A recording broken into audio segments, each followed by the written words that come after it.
Nate was my boy. Nate and I became really good friends. Nate's manager, he used to manage Stevie Wonder and all like major R&B, like old school. Right. His manager Rod was the shit. He would take me aside. He would call me and be like, how's your publishing?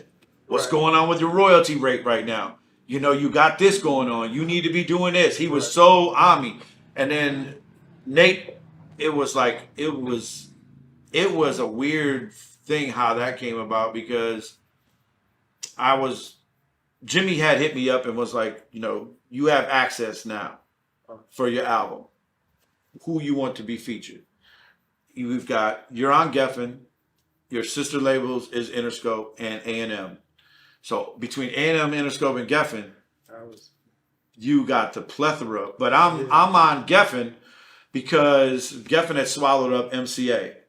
And MCA had The Roots, Common, Black Star, Mary J. Blige, Snoop, and Dilla had an album, I think, but Dilla got dropped from MCA before they got swallowed up.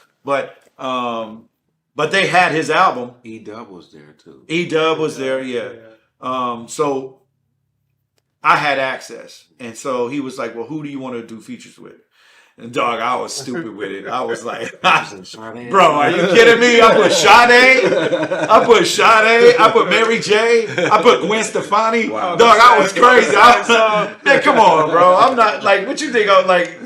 So he was like, yeah, no, that's not going to happen. Like, we ain't going to blow it. Dog, your whole budget is blown on each one of them. Like, yeah, so he was like, just listen to your tracks or whatever you're making. And maybe you think of somebody at the time. So I had a song, Let It Breathe, and I had the first verse. It was like basically like I did 150 MCs, but it was like shouting out old school hip hop and how, you know, what it meant to. It was like telling the story of hip hop. The first verse, how like it had got locked up and, you know, like all this stuff, and it came out and it was a block party and all that, you know, whatever. But the way I did it was, you know, very creative.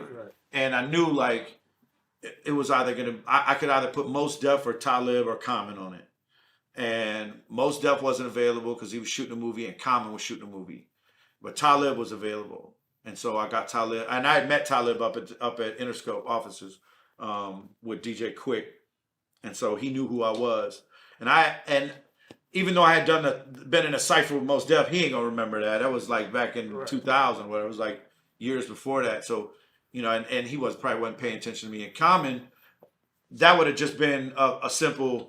Well, I grew up with Dilla, and we, you know, when I'm from Detroit, blah blah blah, and I remember, you know, like that's just simple 6 degrees of separation. Ask T3 about me, you know, like or whatever. But he was shooting a movie, so I got Talib, and Talib I met up with, and boom, it was on. So then I asked for the Pussycat Dolls, and they said but not all of them, just pick one. So I picked this girl, Kaya Jones. She had wrote Don't Ya, their big hit with CeeLo. And then Nicole Scherzinger ended up doing the vocal on it, but she just mimicked Kaya's vocal.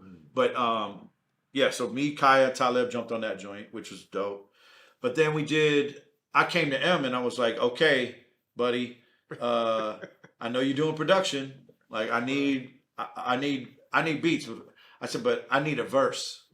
And he was like, yeah, you ain't get no verse.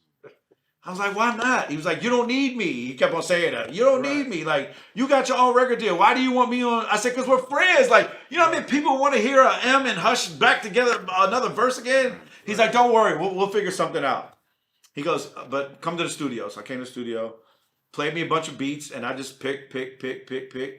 Now there was like 7 or 8 that I picked. But one right out the gate, I went back and wrote to. And it ended up becoming the Hush Is Coming beat.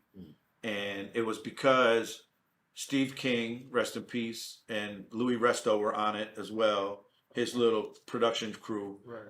And they made it like a real rap rock hip hop track.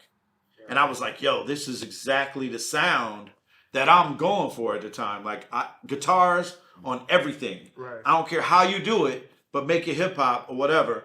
And M M did his thing on that. And so I went to M and I was like, I want to put somebody on the hook.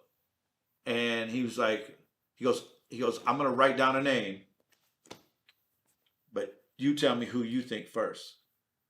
And I didn't even hesitate. I was like, Nate Dogg, and he went like this. He had Nate Dogg wrote down. Damn.